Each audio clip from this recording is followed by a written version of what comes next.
श्री स्वामी समर्थ। जय जय स्वामी समर्थ। गण गण गणात बोते, गण गण गणात बोते। गजानन महाराज प्रकट दिन विशेष।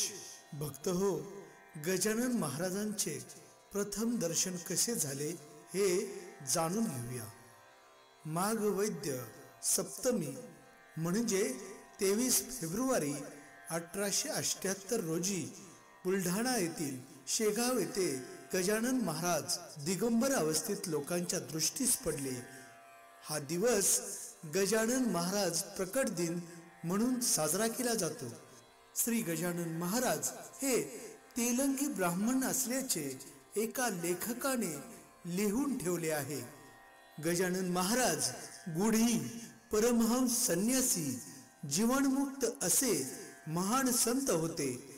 गण गण गणात बोते हा त्यांनी दिलेला मंत्र आहे। आता आपण गजानन महाराजांच्या प्रकट दिनाची आख्यायिका पाहूया। वऱ्हाड प्रांतात खामगाव तालुक्यात शेगाव नावाचे एक गाव आहे। त्या दिवशी शेगावात पातुरकरांच्या घरी मुलांच्या ऋतुशांती होती। घरात जेवणाच्या पंगती उठत होत्या। उष्ट्या पत्रावळ्या उकिरड्यावर टाकल्या जात होत्या।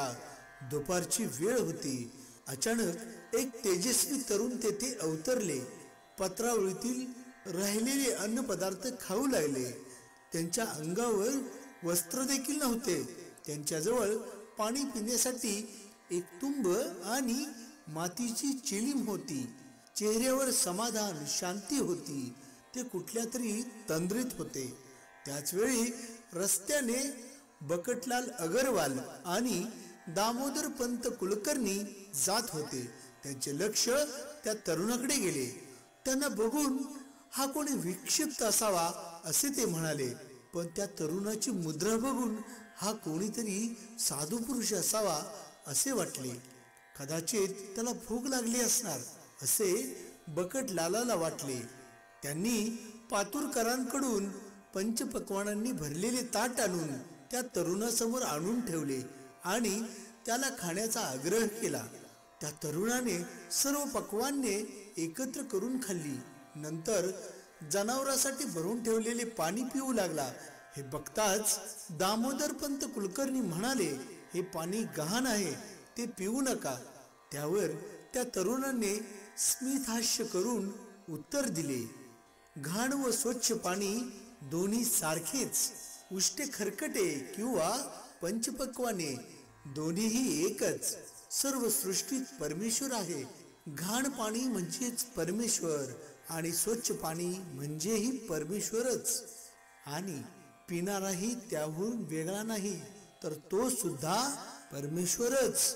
हे ऐकताच बकटलालांची खात्री पटली की हे कोणीही वैरागी साधू पुरुष आहेत। हे दोघे त्या तरुणाचे पाय धरण्यास धावले, तोवर ते दृश्य झाले।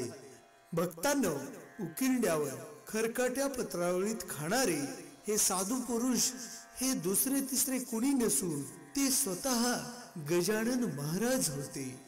ते त्या दिवशी शेगावात अवतरले।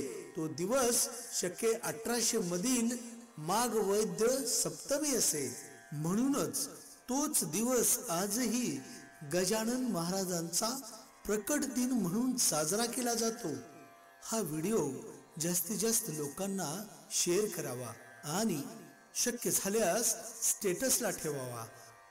श्री स्वामी समर्थ। जय जय स्वामी समर्थ।